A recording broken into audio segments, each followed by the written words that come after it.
What's the meaning of big stick?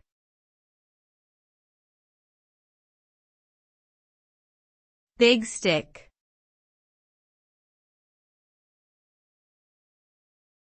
Big stick.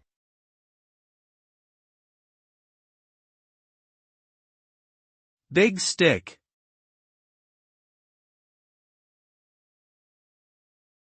Big stick.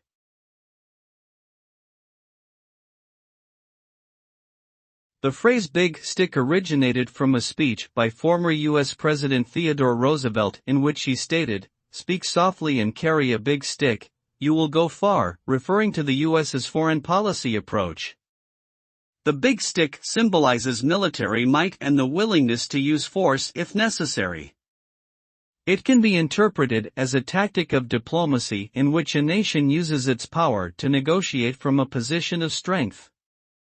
The term has since then been used in various contexts, including business and personal relationships, to refer to the use of power and leverage to achieve goals.